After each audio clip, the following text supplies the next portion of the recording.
Gracias a Nicole por la información. Y a propósito de Venezuela, un estudio del Foro Económico Mundial ha colocado al país como el más corrupto del mundo. Ocupa el puesto de las 138 economías analizadas bajo 12 pilares fundamentales, como las condiciones de las instituciones públicas, la ética, la corrupción, desempeño del sector público y seguridad. El estudio también arrojó que Venezuela tiene la economía menos competitiva de toda América Latina, en una puntuación en la que el 1 es el más corrupto y el 7 es el menos. El país suramericano encabeza el ranking, seguido por Bolivia, Brasil y Paraguay. Para hablar de este listado de corrupción nos acompaña en Londres Rodrigo Aguilera, economista para América Latina de The Economist Intelligence Unit. Señor Aguilera, muy buena tarde. Gracias por acompañarnos. Buenas tardes, saludos. ¿Hasta cuándo la corrupción marca la percepción de los países de América Latina? Pues falta mucho, porque queda claro que en Latinoamérica los grados de corrupción pues ni siquiera corresponden al nivel de ingreso en la región, o sea, son muy por debajo de lo que uno esperaría, y consecuentemente México, tanto los países grandes e incluso más desarrollados como México, Brasil, siempre figuran bastante mal en este tipo de índices. Cuesta realmente ver un esfuerzo pues tangible para corregir esto, porque es un problema que tiene muchas vertientes, ¿no? O sea, la calidad de la burocracia, el respeto al Estado de Derecho, etcétera, y los países también enfrentan muchas presiones, entonces no pueden atender cada uno de estos problemas. Los países que han sido más o menos exitosos, por ejemplo Chile, pues han tenido un proceso ya durante décadas en mejora institucional, pero no se ve. A mí lo que me preocupa es que no se ve ese compromiso de ciertos países para lograr un avance. Y justo, ¿por qué es tan difícil este compromiso? ¿Por qué es tan difícil marcar parámetros a la corrupción? Es muy difícil porque la corrupción no se puede medir directamente, ¿no? No es como un indicador como PIB que uno pueda medir. O sea, la corrupción realmente se mide mediante la percepción.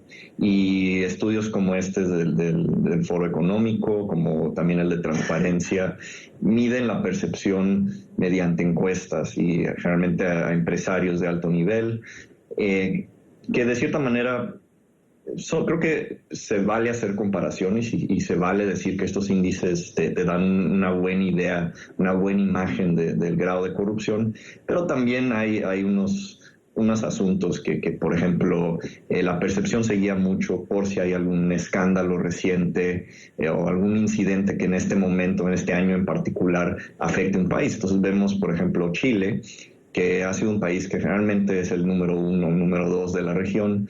En los últimos años ha caído un poco justamente por este caso de corrupción que ha habido.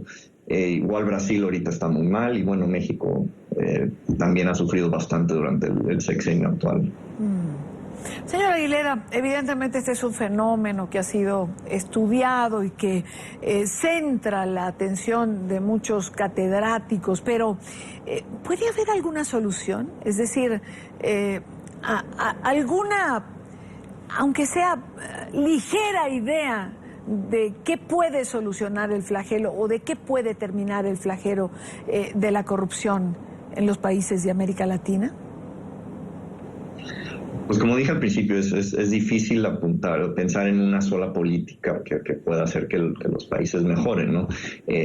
Todos estos países quisieran seguramente mejorar su nivel en este índice, no solo la parte de corrupción, sino en general la competitividad, de lo cual corrupción es un componente muy importante. O sea, si uno ve el perfil de cada país en este índice en particular, la corrupción es uno de los problemas realmente o el número 1 en el caso de México, que digo, para ser una economía relativamente avanzada para estándares latinos. Esa es la principal preocupación de los encuestados en esto, es corrupción.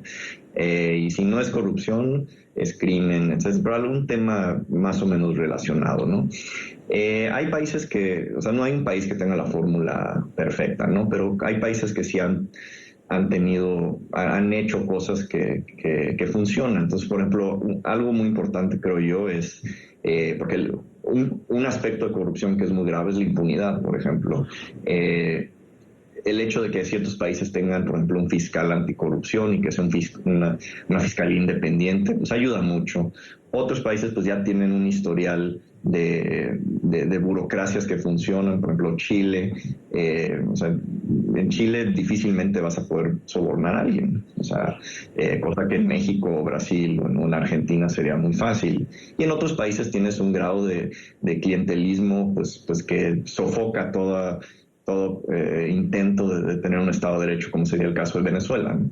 De cierta manera, yo creo que todos los países tienen estos problemas de mayor o menor medida, pero digo, políticamente es conveniente la corrupción en muchos casos. Y yo creo que por eso, más bien en la mayoría de los casos, yo creo que por eso es que los intentos por atender el problema pues son superficiales, son más que nada para dar la impresión de que se está haciendo algo, pero ya a la hora de medir esos resultados pues no dan.